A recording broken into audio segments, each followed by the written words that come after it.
Salut les feeders, c'est Tex et Shin de Can You Print It et bienvenue dans la deuxième partie de la vidéo sur Aku Aku. Si vous cherchez la première partie, je l'ai mise en suggestion.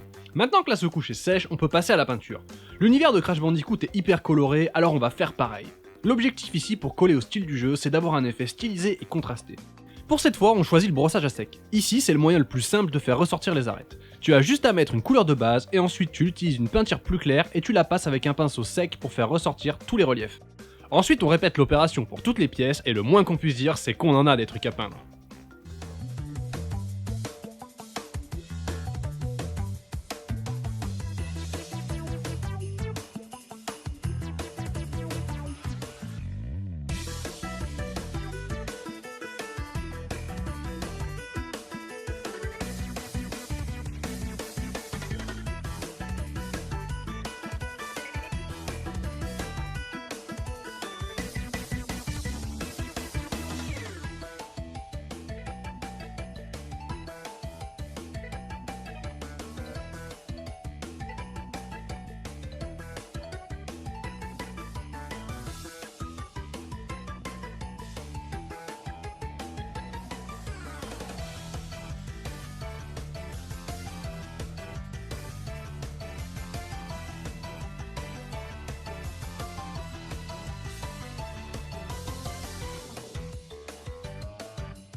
Pour l'assemblage, je commence par visser les plumes, mais je les serre pas au max, comme ça je peux les faire pivoter pour changer un peu l'inclinaison.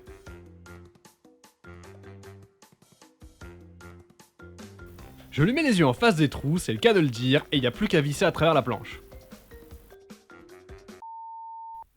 Nous vous prions de bien vouloir nous excuser, nous rencontrons un petit problème technique. Ah là là, c'est terrible, le joueur français, incapable de mettre de vis dans des trous prépercés, il n'a pas correctement mesuré les vis, la déception est grande sur son visage.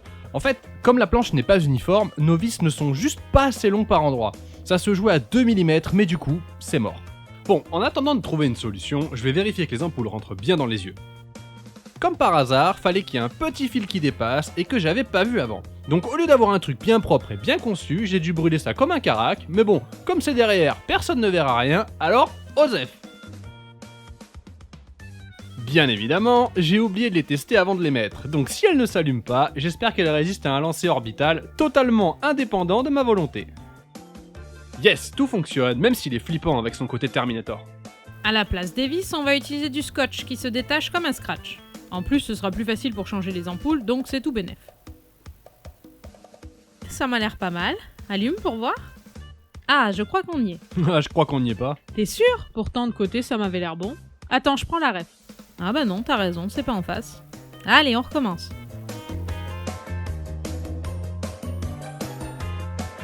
Ok, cette fois c'est bon. Et ça tombe bien parce que sinon le scotch il aurait plus collé à rien.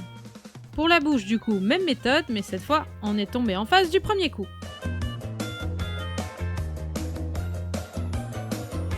Plus qu'à fixer les feuilles au masque et l'assemblage est fini. Voyons un peu ce que ça donne. Je ne sais pas qui a eu l'idée de mettre du vernis brillant, mais c'est encore un génie lui. Du coup, on voit plus rien. T'as déjà vu une planche qui brille autant? Ben non, j'aurais dû mettre du vernis satiné mat. On dirait bien qu'il est fini. Reste plus qu'à l'accrocher. À l'accrocher! L'accrocher! Je me disais bien qu'il manquait quelque chose. J'ai complètement oublié de créer un pied pour le masque, du coup, j'en ai modélisé un assez rapidement. Je l'ai conçu comme ça. On viendra clipser le masque ici. Cette partie est faite pour que le masque puisse s'appuyer dessus et ne tombe pas vers l'avant. J'ai légèrement incliné le pied vers l'arrière, comme ça on aura l'impression qu'il nous regarde directement. Et j'ai modélisé le socle de manière à avoir un bon effet de contrepoids. J'ai aussi prévu une rainure ici pour passer les câbles, histoire que ça fasse propre. Je le ponce rapidement, je règle les problèmes liés à l'impression et j'essaie de rendre la surface plus lisse.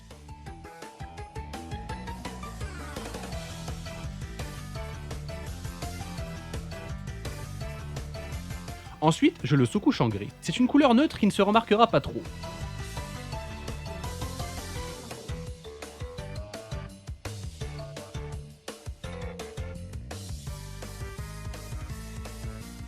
Il ne manque plus qu'une petite plaque avec son nom dessus pour donner un peu de cachet au socle.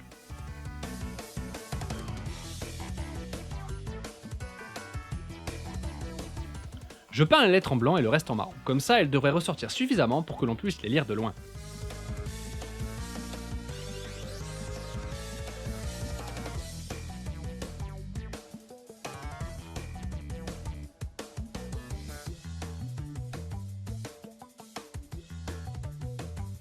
Il n'y a plus qu'à poser le masque sur le support et comme cette fois tout fonctionne, je colle la plaque en faisant attention à ce qu'elle soit bien centrée.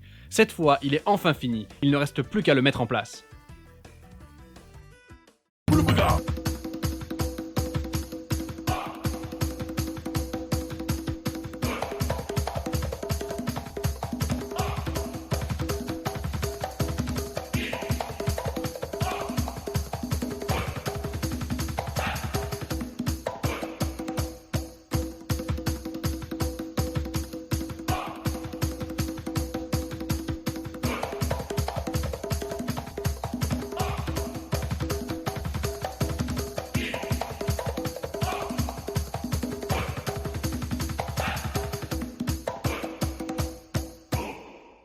Voilà, le masque est terminé, ça n'a pas été aussi simple que ce que je pensais, mais pour un prototype, le résultat est vraiment sympa. On espère qu'il vous plaît, en tout cas, on est content du résultat. Si tu as aimé, tu peux laisser ton plus beau pouce bleu, ça fait toujours plaisir. Et n'hésite pas à t'abonner et à nous dire dans les commentaires le prochain objet que tu voudrais nous voir imprimer. C'était Texéchine et à bientôt sur Can You Print It.